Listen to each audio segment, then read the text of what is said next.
நாளைக்கு மறுமையில் சொர்க்கவாசிகள் எல்லாம் சொர்க்கம் நுழைந்து விடுவார்கள், நரகவாசிகள் எல்லாம் நரகம் நுழைந்து விடுவார்கள். அந்த சொர்க்கம் நுழைந்தவன் அவனினுடைய நண்பனை தேட ஆரம்பிப்பான். ஒவ்வொரு அறைகளாக பயணம் செய்வான். எனது நண்பன் எங்கிருக்கிறான், என்னை நேசித்த நண்பன் எங்கிருக்கிறான், உலகத்தினுடைய இன்பத்திற்காக வேண்டி அல்லாமல் அல்லாவுக்காக வேண்டி என்னோடு நட்பு பாராட்டினானே அந்த நண்பன் எங்கிருக்கிறான் என்று இந்த உலகத்தில் எப்படி அவன் தனது நண்பனை தேடுவானோ அதுபோல நாளைக்கு மறுமையில் நாலா புறங்களிலும் ஒவ்வொரு சொர்க்கத்திலும் அவன் தேட ஆரம்பிப்பான். அந்த நண்பனை நினைத்து அவன் சத்தமிடுவான், நண்பனினுடைய பெயரை கூப்பிட்டு அழைப்பு கொடுப்பான்.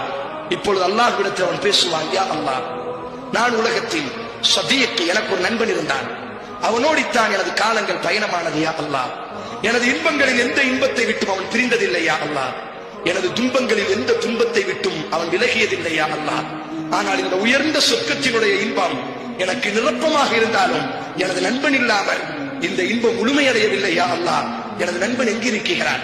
அல்லாஹ் ரப்புல் ஆலமீன் அவனுக்கு அனுமதி கொடுப்பான், நீ நரகத்தை கொஞ்சம் வெட்டிப்பார். அவனுடைய நண்பன் நரகத்தில் வெந்து கொண்டிருப்பான்.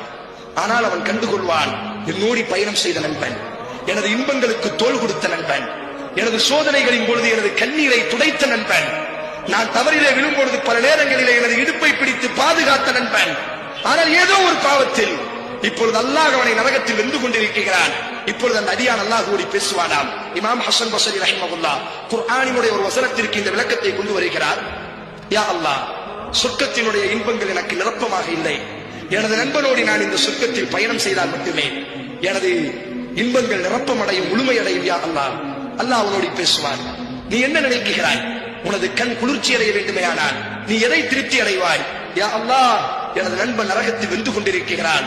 உலகத்தில் நாங்கள் இருவரும் நண்பர்களாக கைகோர்த்து நடந்ததை போன்றே இந்த சொர்க்கத்திலும் எனக்கு அவன் தேவை. யா அல்லாஹ் என்று இந்த அடியான் முறையிடும் பொழுது அல்லாஹ் ரப்புல் ஆலமீன் இந்த நண்பனினுடைய கோரிக்கைக்காக வேண்டி இவனை நரகத்திலிருந்து வெளியாக்குவான்.